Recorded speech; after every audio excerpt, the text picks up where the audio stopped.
Hey guys, my name is Blake Kitchens. This is Hound Hogs Barbecue, and today I'm going to teach you how to start a Weber Smokey Mountain.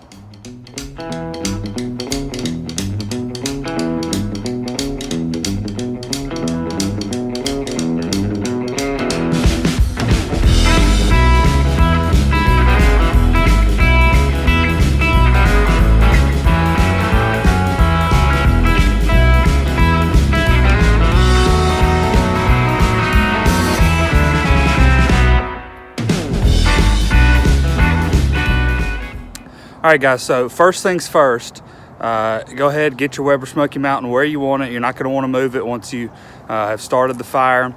And the very first thing that I start with, now this is a debated topic, okay, is I start by putting my wood chunks on the bottom on the grate.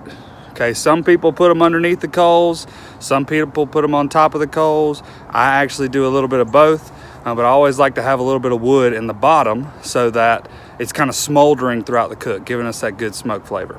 Once you get those kind of placed out, do it kind of evenly because you want it to kind of burn them evenly throughout your cook. Go ahead and pour you probably a whole bag of charcoal on there. You know, sometimes depending on what type of charcoal you use, you may not need one, or how long of a cook you're doing. But go ahead and put you a big bed of charcoal on there and get it smoothed out evenly. And then go ahead and make you a little divot kind of right in the middle. Now here is where you're going to put your starter cubes at, or your tumbleweeds, or whatever you're using. And go ahead and drop them down. Don't smother them. You don't want to cover them too much, but you want to go ahead and put them down in there, get them lit, and then just let them run. Really, you're going to let that run kind of by itself before you put the rest of the smoker on for a few minutes. And then once you put the smoker on, just leave the door open and the lid open for a little bit. The biggest key to this is you got to let enough coals get going to where you can get up to your heat that you're trying to cook at. You can actually start like a little quarter chimney and then pour them on top. This just seems to do just as well. It just might be a little bit slower, but it's less work for me. And once you kind of get a good little chunk of coals going, you're going to go ahead, close the door, close the lid, but make sure all your vents are open.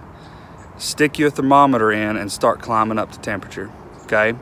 Now, when it comes to temperature, don't wait till you see it hit 275 to go ahead and start closing vents down, because it's going to climb another 30 or 40 degrees. If you're trying to cook at 275, you need to go ahead and start choking it down a little bit, right around 240, 250. Usually for us, 275, we can run that, and we can just have one vent wide open, or you could balance them out across all three vents, but I don't think it makes a difference. So really, you're just kind of opening and closing vents throughout the day. You know what, we leave our top vent all the way open unless we're trying to choke the fire down really hard. And you're just kind of controlling it with those vents. But once you set it, unless you leave the lid open too long, or you open the door up and leave it open for a while, it's going to run pretty consistently. So that's how you start a Weber Smokey Mountain. If there's anything else I can think about, I'll throw it in after this part of the video. And leave me questions, comments, reviews. Go ahead and subscribe to the channel. We try to give some of these simple how-to videos that we struggled to find ourselves when we were first getting started out. So just leave any comments with questions. We'll gladly answer those. But other than that, guys, go out and cook something new.